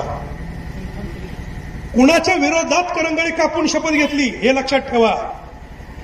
औरंगजेब, आदिलशहा, कुतुबशहा, डच, इंग्रज, पोर्तुगीज, शिवाजीराजांच्या बाजूचं यातलं कोणीच नाही. आणि कोण लोक होती याचा जरा समाचार पहा थोडा. औरंगजेबाच्या बरोबरची खरी मुख्य लढाई शिवाजीराजांची जी सुरू झाली, ते सुरू होताना काळ जरी 35-36 वर्षाचा आला, शाहिस्तेखानाच्या स्वारीनं जरी आला, सुरतीच्या लुटीनं जरी आला, तरी 15व्या वर्षी करंगळी कापताना शिवाजीराजांच्या डोळ्यापुढं एकच शत्रू होता, त्याचं नाव होतं औरंगजेब. त्याची अवस्था त्या काळातली पहा. मी ज्या अखंड हिंदुस्थान सांगितलं त्यावेळेला प्रतिज्ञा करताना शिवाजीराजांच्या स्वप्नातलं स्वराज्य काय होतं. सिंधू पासून कावेरीच्या संगमापर्यंत किंवा पाकिस्तान मधल्या पेशावर पासून तंजावर पर्यंत अखंड हिंदुस्थान व्हावा, हे शिवाजीराजांचं स्वप्न होतं. आणि त्याच्यासाठी करंगळी कापली होती. ज्या औरंगजेबाच्या विरोधात करंगळी कापली, तो औरंगजेब, त्याची जर तुलना केली तर लक्षात येईल. त्या काळातला आकडा सांगतो तुम्हाला. त्या काळातला आकडा आहे की जगाची जी इकॉनॉमी होती, टोटल सगळी अर्थव्यवस्था, त्या सगळ्या अर्थव्यवस्थेतला 4था हिस्सा औरंगजेबाच्या मालकीचा होता. याचा अर्थ जगातल्या 4थ्या हिश्श्याच्या दौलतीचा मालक औरंगजेब. पुढे ऐका, मुलूक किती ताब्यात होता? पाकिस्तान, बलुचिस्तान, अफगाणिस्तान, बांगलादेश आणि भारत.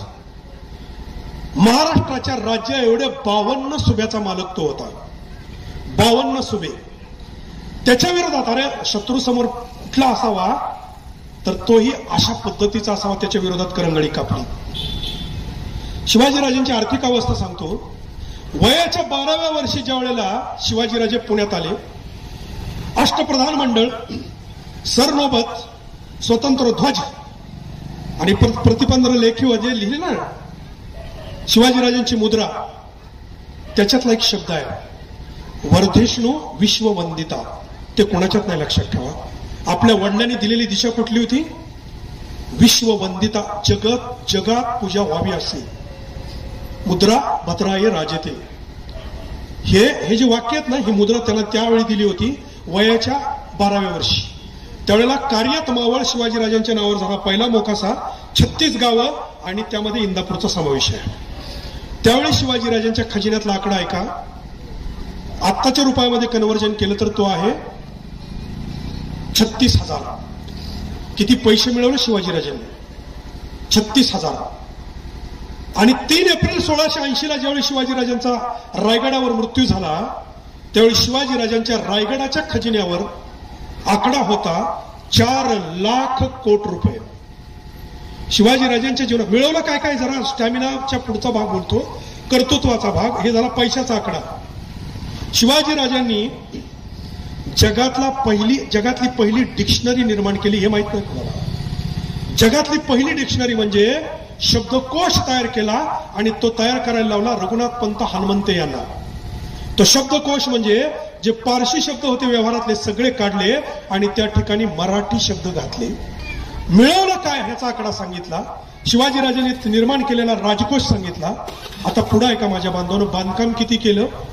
360 किल्ल्याचा मालक, वय किती मिळालं? फक्त 50 वर्ष. या 360 किल्ल्यापैकी 111 किल्ले बांधले, 49 दुरुस्त केले आणि 200 जिंकले. 8 लग्न, 6 अपत्य. कल्पना करा माझ्या बांधवांनो, आपली एक पत्नी, आपली 2 लेकरं, आपले प्रत्येकाच्या हातातले मोबाईल, 4 चाकी गाडी, एवढं घेऊन छत्रपती शिवाजीराजांनी जिंकलेले मिळवलेले किल्ले या जन्मात आपला प्रपंच सांभाळून आपल्याला बघणं होत नाही. दुर्दैव आहे आपलं हे. शिवाजीराजे चौकात व्याख्यान ऐकून कळणार नाहीत. एकच किल्ला सांगतो, एकदाच आयुष्यात फक्त लिंगाणा करा. ज्याच्यावर शिवाजीराजे कैदी ठेवत होते, रायगडाच्या पूर्वेला अंगठ्यासारखा उभा, वेल्ल्यापासून 30 किलोमीटर पश्चिमेला आहे. 4000 फूट किल्ला आहे की ज्याला प्रत्येक ठिकाणी तुम्हाला दोरानं चढावं लागतं आणि एकच माणूस किल्ला सांभाळत होता. एक लिंगाणा जिंकला तर तुम्हाला शिवाजी पाहिला ना, तुम्ही वर चढून पाहिला ना तर तुम्हाला शिवाजीराजे कळतील. बाले किल्ल्यावर त्या जागा आहे माझ्या बांधवांनो. कधीतरी युट्यूबला आता टाकून बघा, लिंगाणा क्लाइम्बिंग तुम्हाला बघायला मिळेल. त्याचा बाले किल्ला जो आहे ना, तिथं 200 फूट असं अंतर आहे की जिथं फक्त 1.5 फुटाचा रस्ता आहे. इकडं 4000 फूट दरी, इकडं 4000 फूट दरी आणि मध्ये फक्त 1.5 फुटाचा रस्ता आहे आणि मग बाले किल्ला आहे. आम्ही ज्यावेळी त्या गडावर पोहोचलो त्या किल्ल्याला त्या वाटेवरून जाताना आमच्यातली दोघं तिघ जण अक्षरशः रडली, कारण आपण आता जीवन परत जात नाही असं प्रत्येकाला वाटलं. एक किल्ला बोलतोय मी, एक किल्ला. आणि ज्यावेळी लिंगाण्यावरती आम्ही पोहोचलो आणि शिवाजी महाराजांचा जयघोष केला, त्यावेळी सह्याद्रीच्या कडाकपारातून जवळजवळ 8 ते 10 वेळा इकोचा आवाज आला, जय जय जय जय करत. हे शिवाजी आहेत. बांधकाम किती केलं? 111 किल्ले, 49 दुरुस्त केले, मराठी राजकोष निर्माण केला, भारताचं नौदल निर्माण केलं. कधीतरी विजयदुर्ग जवळ जाऊन पहा माझ्या बांधवांनो. विजयदुर्गच्या शेजारी शिवाजीराजांनी एक 5 किलोमीटर लांबीची भिंत आत समुद्राच्या आत बांधलेली आहे. तिची रुंदी जवळजवळ 10 फूट आहे, उंची 25 फूट आहे आणि लांबी 5 किलोमीटर आहे. ते व्ही आकाराची आहे. भरती आली तर ती दिसतच नाही, ओहोटी आली तरीही दिसत नाही. विजयदुर्गवर तुम्ही जर शिवाजीराजांची जलदुर्गाची राजधानी ही सिंहगड नाही, ती सिंधुदुर्ग नाहीये, ती विजयदुर्ग आहे. ज्याला घेरियाचा किल्ला म्हणतात ती विजयदुर्ग आहे. जाऊन पहा. शिवाजीराजांनी तिथं जी बांधलेली भिंत आहे ना, ती शिवाजीराजांच्या मृत्यूनंतर जवळजवळ 300 वर्षानंतर स्कुबा ड्रायव्हरला सापडली. ती खाली ऑक्सिजनचं सिलेंडर घेऊन खाली जातात ना, त्यांना सापडली. तशी का बांधली होती, काय काय कल्पकता होती राजांची पहा. शिवाजीराजांनी अनुभवलं होतं, अभ्यासलं होतं की डच, इंग्रज, फ्रेंच या सगळ्यांचं जे नौदल होतं त्यांची जहाजं खाली टोकाला निमुळती होती. शिवाजीराजांची लढाऊ 900 जहाजं होती आणि त्यांची खालची जागा चपटी होती. त्यामुळे शिवाजीराजांचं जहाज सहज विजयदुर्गाला लागायचं. पण इंग्रजांनी ज्या ज्या वेळेला हल्ला करायचा प्रयत्न केला त्या वेळेला त्या भिंतीला अडकून ते जहाज फुटले आणि बुडले. अशी असंख्य जहाजं तिथं बुडलेले अवशेष आज सापडतायत. कल्पकता, नौदल. आपला धर्म संस्कृती सांगत होती की समुद्रामध्ये आपण जाऊ नये, परदेशात जाऊ नये. शिवाजीराजांनी तोही मनुस्मृतीचा भाग आपल्या जीवनामध्ये बदलला आणि पहिलं नौदल निर्माण केलं. आग्र्याला 6 महिने, 2.25 वर्ष दक्षिण दिग्विजय, 4 वर्ष औरंगजेबाच्या कैदीतून निष्ठून आल्यानंतर विश्रांती आहे आणि वय मिळाले फक्त 50. या 50 वर्षामध्ये शिवाजीराजांनी जे जे केलं ना ते करत असताना तुम्हाला एकच सूत्र सापडेल माझ्या बांधवांनो. एवढं 50 वर्षाच्या आयुष्यात आपल्याला फिरून बघणं जर होत नसेल, त्यांनी जिंकून निर्माण केलेलं हे कसं शक्य झालं? हे कसं शक्य झालं? अखंड स्थितीचा निर्धार. ही जी प्रतिज्ञा केली होती ती प्रतिज्ञा पूर्ण शिवाजीराजांनी झाली. त्या काळात जरी झाली नसली तरी पुढे जी पूर्ण झाली त्याच्या पाठीमागे सुद्धा ते सूत्र शिवाजीराजांचंच येते, लक्षात ठेवा. त्यामुळे एवढा मोठा स्टॅमिना शिवाजीराजांना निर्माण करण्यासाठी कुठून आला? त्याचा एकच तळ सापडतो माझ्या बांधवांनो. तो तळ म्हणजे हाय की शिवाजीराजांनी, संभाजीराजांनी त्यांच्या जीवनामध्ये पाठ टेकलेलाच वेळ फक्त वाया घालवला. तारुण्याचा अर्थ हाय माझ्या बांधवांनो. आता माझी ओळख करून देत असताना आमच्या नायकुडे सरांनी सांगितलं की एक माणूस काय काय करतोय. मी शिवाजी महाराजांच्या जीवनचरित्रातून एवढंच शिकलो माझ्या बांधवांनो की तारुण्याचा अर्थ तेज, तत्परता आणि तपस्या या 3 गुण आपल्याकडे असले तर आपल्याला कुठलंच वर्ष म्हातारं करू शकत नाही. लक्षात ठेवा, 3 गुण पाहिजेत आपल्याकडे. तेज, तुमच्या चेहऱ्यावर तेज पाहिजे, तुमच्या वाणीला तेज पाहिजे, तुमच्या चालीत तेज पाहिजे. या 3 गोष्टी कशा मिळतील? बलदंड व्यायाम शेवटच्या श्वासापर्यंत करा. व्यायाम केलेलं पोरग गाडीवरनं उतरलं, 2 पावलं चाललं ना, त्याच्या दिमागदार चालीवरनं कळतं काय पाणी आहे त्याच्या अंगात. तेज, तेज. आपली चाल जर तेजबाज नसली तर आपलं वय 20 असलं तरी आपण म्हातारे होत, लक्षात ठेवा. आणि चालीला तेज येतं तुमच्या फक्त व्यायामाने. बलदंड व्यायाम, तेज.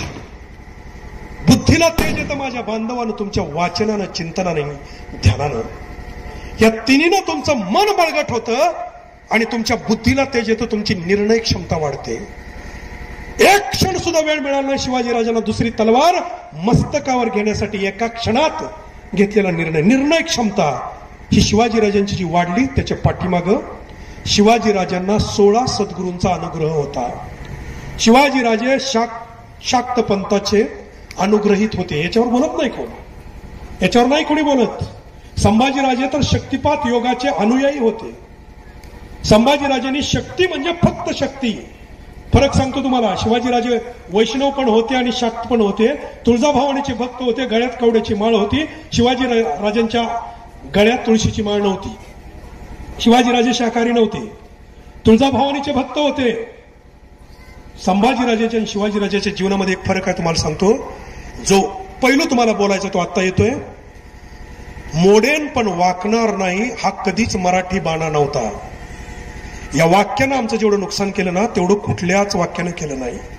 मोडेन पण वाकणार नाही हा शिवाजीराजांचा बाणा तर कधीच नव्हता. ऐका शिवाजीराजांचा बाणा. शिवाजीराजांचा बाणा होता, जर पुढचा शत्रू मला प्रबळ ठरला तर मी तात्पुरता माघार घेईन, मी तात्पुरता हार स्वीकारेन, मी तात्पुरता वाकेन, नम्र होईन, शांत बसेन, माघार घेईन, पण थोडा वेळ जाऊ देऊन अशी तयारी करेन की ज्यानं मला झुकवलं नमवलं त्याला या जगातनं कायमचा घालवून टाकेन. हा शिवाजीराजांचा बाणा होता, हे लक्षात ठेवा. हा शिवाजीराजांचा बाणा होता आणि हा शिकला पाहिजे. आणि करून दाखवलं. शिवाजीराजे हारले नाहीत का? शिवाजीराजे सगळ्यात दारुण पराभव आहे मिर्झा राजांच्या, जयसिंगांच्या बरोबर सर्वात दारुण. तरी शिवाजीराजे ज्यावेळेला सुटून आले, शाहिस्तेखानाचा पुढचा सगळा बंदोबस्त पूर्वी झालेला होता आणि मिर्झा राजे जयसिंग ज्यावेळेला परत आग्र्याला बोलवले त्यावेळी जाताना मध्य प्रदेशामध्ये एका गावात औरंगजेबानंच मिर्झा राजे जयसिंगांना विष देऊन मारलं. मोडेन पण वाकणार नाही असं नाही, तर गरज आली तर मी वाकेन, लवेन, पण ज्यानं मला झुकायला लावलं त्याला कायमचा मारून टाकीन. हे शिवाजीराजांनी करून दाखवलं. औरंगजेबाने विष दिलं तिथं शिवाजीराजांचा काय संबंध? प्रश्न येतो तुम्हाला, प्रश्न पडतो ना, काय संबंध आहे का? शिवाजीराजांना सुटून जाण्यासाठी मिर्झा राजे जयसिंग आणि रामसिंगांनीच मदत केली असं वातावरण खुद्द शिवाजीराजांनी तयार केलं. असं वातावरण तयार केलं आणि औरंगजेब एवढा संशय होता की त्याचा त्याच्या पोरावर पण, बायकोवर पण, बापावर पण, भावावर पण आणि आपल्या कुठल्या सरदारावर पण विश्वास नव्हता. त्यानं विष देऊन मारलं. याला कारण शिवाजीराजांची सुटका ठरली. मोडेन पण वाकणार असं नाही, गरज आली तर मी पळून सुद्धा जाईन, पाठ सुद्धा दाखवेन, पण ज्याच्या पुढं पाठ दाखवली त्याला मारल्याशिवाय राहणार नाही. दुसरी पाठ दाखवली शिवाजीराजांनी सिद्धी जोहरच्या वेड्यात. सिद्धी जोहरच्या वेड्यातून शिवाजीराजे निष्ठून आले. शाहिस्तेखानाला पळवून लावल्यानंतर शिवाजीराजांनी पंतांना सांगितलं 5,000ची फौज आहे पन्हाळा किल्ल्यावर, राजे वाचलेत आणि शिवाजीराजांनी सांगितलं सिद्धी जोहरला देऊन टाका किल्ला. त्यावेळी पंताने विचारलं तुम्ही सुटलाय, आम्ही किल्ला झुंजवू शकतो, तुम्ही परत द्यायला का सांगताय? शिवाजीराजे म्हणले मी सांगतोय म्हणून द्या. नाराज होऊन किल्ला दिला. आणि शिवाजीराजांना असा एक पत्र व्यवहार केला की जे सिद्धी जोहरला पत्र लिहिलंय की तुमच्यामुळेच माझी सुटका झाली, तुमचे उपकार मी विसरू शकत नाही आणि त्याच्यासाठी तुम्हाला मी किल्ला बहाल करतोय. आणि हे पत्र जासुदाला सापडेल अशी व्यवस्था केली आणि ते पत्र अली आदिलशहाच्या दरबारात पेश झालं. अली आदिलशहानं ते पत्र वाचलं आणि कर्नूलचा सिंह असणारा सिद्धी जोहर, या सिद्धी जोहरला खरमरीत पत्र लिहिलं आणि जाताना एक विषाची कुपी दिली, बाटली पत्राबरोबर. आणि तिथं पत्रात उल्लेख केलाय हे जे दिलेलं विष आहे, पत्र मिळताच विष प्राशन कर आणि या इहलोकीची यात्रा संपव, अन्यथा तुझी लेकरं बाळ आणि तुझा जनानखाना त्यांची इतकी बुरी हालत करेल की तुला त्याच्या हाल पाहून पुन्हा जिवंत असून मेल्यासारखं होईल. सिद्धी जोहर त्यावेळेला कर्नूलला निघाला होता. ते पत्र वाचलं आणि पत्र वाचून त्या क्षणाला सिद्धी जोहरनं हिरकणी खाऊन जीव दिला. कोण कारण ठरलं? सिद्धी जोहरला. मोडेन पण वाकणार नाही, गरज असली तर मी वाकेन, झुकेन, पळून जाईन, माघार घेईन, तह करीन, पण ज्याला करायला लावला त्याला मारल्याशिवाय राहणार नाही. आता एक शिवाजीराजांचा शत्रू औरंगजेब ऐका की ज्याच्याकडून शिवाजीराजे पळून आले, पण शिवाजीराजांनी त्याला कसा मारला. आता तुम्ही म्हणाल शिवाजीराजे आधी गेलेत, औरंगजेब नंतर गेला, हे कसं काय शक्य आहे? शिवाजीराजांनी पेटवलेलं जे स्फुल्लिंग होतं ना, हे राज्य अवघी यांचं, सर्व जातीपातीने ते सांभाळावे. शिवाजीराजांनी स्वतःला या राजाचा मालक समजला नाही. शिवाजीराजे नेहमी म्हणायचे हे राज्य श्रींचे. काय म्हणायचे? हे राज्य श्रींचे म्हणजे देवाचे, हे आपलं नाही, आपण सगळे सेवक आहोत. औरंगजेब म्हणायचा हे राज्य माझं, मी शहेनशहा आलमगीर. हे त्याच्या पदव्या होत्या. शिवाजीराजांनी छत्रपती होताना जे मूल्य मोजलंय ते सांगतो माझ्या बांधवांनो. औरंगजेबाला कसा मारला शिवाजीराजांनी ते ऐका. ज्यावेळेस संभाजीराजांची निर्गुण हत्या झाली आणि संभाजीराजांचं शिर महाराष्ट्रामध्ये फिरवलं गेलं, त्यावेळेला पुन्हा रायगड पडल्यानंतर येसुबाई कैद झाल्या, शाहू महाराज कैद झाले, राजाराम महाराजांचा मृत्यू झाला. राजा नाही, माळोजी घोरपडी गेले, नेतोजी पालकर परत आलेले तेही गेले, हंबीरराव मोहिते गेले, धनाजी आणि संताची तरणी बांड पोरं उभा राहिलेली. औरंगजेबाला मारण्यासाठी एक गोष्ट लक्षात ठेवा, ज्या दिवशी औरंगजेबाच्या तंबूचे कळस कापले त्या दिवशी औरंगजेब मारता येणं शक्य होतं, पण महाराष्ट्रातल्या प्रत्येक स्त्रीनं प्रत्येक मुलानं तलवार उचलली. शिवाजीराजांसाठी लढलेलं जगातलं एकमेव राज्य असं आहे, जगातलं बोलतोय मी, की ज्यांनी रयतेनं युद्ध हातात घेतलंय. रयतेनं, राजा नाही, राजधानी नाही, एक विधवा 23व्या वर्षी विधवा झालेली वीरभद्रकाळी ताराराणी. मुलींना डोळ्यापुढे ठेवायचे असेल तर 3 चरित्र ठेवा. एक जिजाऊबाई साहेब, दुसरी पुण्यश्लोक अहिल्यामाता आणि तिसरी वीरभद्रकाली ताराराणी. वयाच्या 23व्या वर्षी 85 वर्ष जगले ताराराणी. ताराराणीचा शेवटचा वंशज, साताराच्या गादीवर दत्तक बसलेला शेवटचा वंशज, आपल्या शेजारी बार्शीमध्ये 19 वर्ष ताराराणीनं गुप्तपणे ठेवलं, आपल्या भागात ठेवला. या ताराराणीनं छत्रपती शिवाजीराजांचं स्वप्न पूर्ण केलं. औरंगजेबाला महाराष्ट्र जिंकता आला नाही मरेपर्यंत. 5 लाखाची फौज, 1 लाख बाजार भुंगा, 30 सरदार, 22 नातू, आपले 3 शहजादे आणि खुद्द शहनशहा 27 वर्ष महाराष्ट्राच्या भूमीत असताना औरंगजेबाला महाराष्ट्र जिंकता आला नाही. त्याला याच मातीत मरावं लागलं. तेही नुसतं मरावं लागलं नाही, कंगाल होऊन मरावं लागलं. कंगाल होऊन, भिकारी होऊन मरावं लागलं. आणि औरंगजेबाला भिकारी केला शिवरायांच्या विचारांनी, शिवरायांच्या प्रेरणेने आणि शिवरायांच्या ज्योतीने. त्यामुळं खुलताबादला जी औरंगजेबाची कबर आहे ती कबर खोदण्याचं काम शिवाजीराजांच्या सुनबाई हंबीरराव मोहितेंच्या कन्या वीरभद्रकाली ताराराणीनं केलं, धनाजी संताजींनी केलं आणि मावळ्यांनी केलं. हे छत्रपती शिवाजीराजांच्या विचाराचा विजय आहे. जाता जाता फक्त शिवाजीराजांचं मूल्य सांगतो. राज्याभिषेकाचं, शिवाजीराजांच्या राज्याभिषेकाला खर्च किती आला माहितीये तुम्हाला? डॉक्टर बाबासाहेब आंबेडकरांनी लिहिलेलं लिखाण सांगतो, ऐरेगैरेचं नाही. शिवाजीराजांची राजधानी रायगड पूर्ण झाली. 350 इमारती आणि तटबंदी. किती खर्च आला माहिती आहे रायगडला?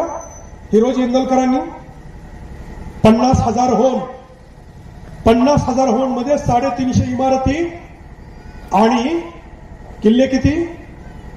350 इमारती आणि तटबंदी. किती झालं? 50,000 होम मध्ये. आता पुढे ऐका, शिवाजीराजांनी राज्याभिषेक जो केला ना त्याची कन्सल्टन्सी फी, गागा भट्टाला चर्चा करायची फी किती दिली माहितीये? 5,000 होम. किती आकडा किती मोठा तुम्हाला सांगतो. शिवाजीराजांच्या काळात एक घोड्यावर लढणारा शिपाई, शिलेदार, त्याला पगार होता महिन्याचा 3 होन. आणि सुभेदार, जिल्ह्याचा मालक तानाजी मालुसरे सारखा, त्याला होता वर्षाचा 400 होन. गागा भट्टांना चर्चा करायची फी 5,000 होन. राज्याभिषेकाची संपूर्ण दक्षिणा गागा भट्टाला दिली आहे 1 लाख होन. 1 तांब्यावर पाणी शिवाजीराजांच्या डोक्यावर टाकलं एका ब्राह्मणांनी, त्याला दक्षिणा दिली 1,000 होन. राज्याभिषेकाचा खर्च किती आहे माहिती आहे? 1,42,00,000 होन. लिखाण आहे. रायगड पूर्ण झाला किती? 50,000 होन मध्ये. आणि राज्याभिषेकाचा खर्च किती आहे? 1,42,00,000 होन. का बरं? छत्रपती शिवाजी, छत्रपती शब्द नावापुढे लावायला ही किंमत का मोजली?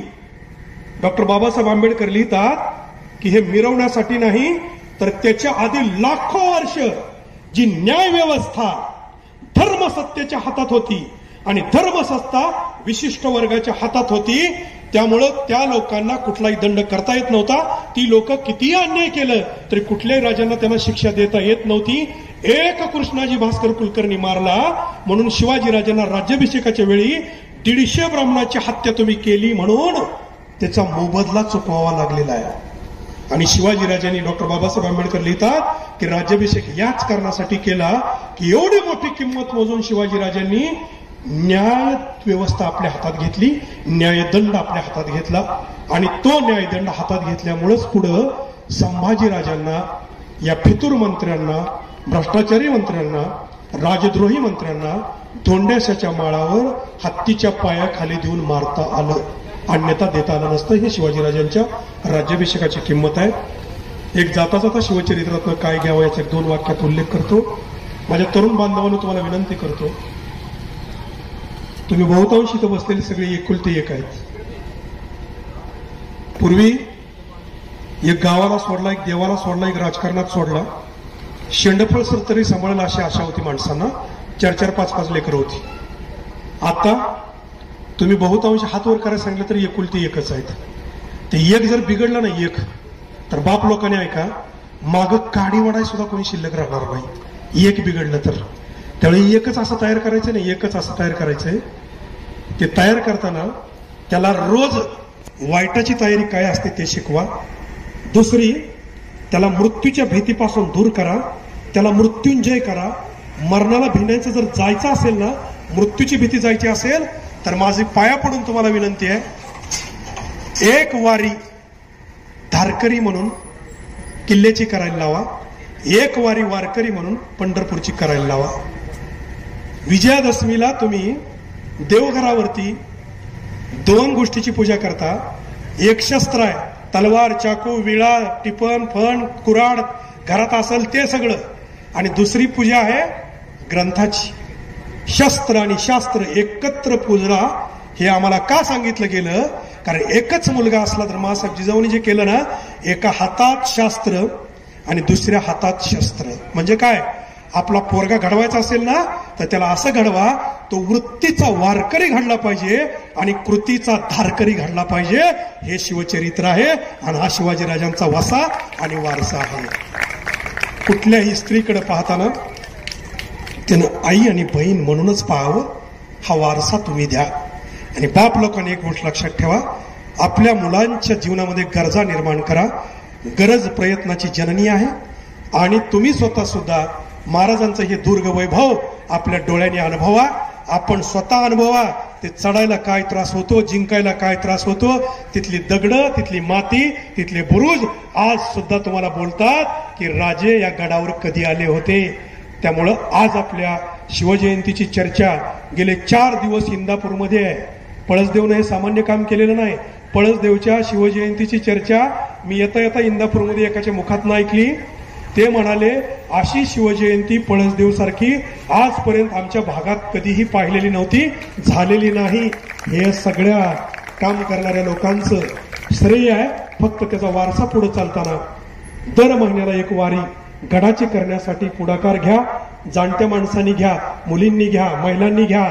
शिवरायांचा सगळा मुलूक आपल्या पायाने चालून, आपल्या डोक्याला तिथली माती लावून आपण खऱ्या अर्थाने त्याला वंदन करूया. हा वारसा तुम्ही चालवाल.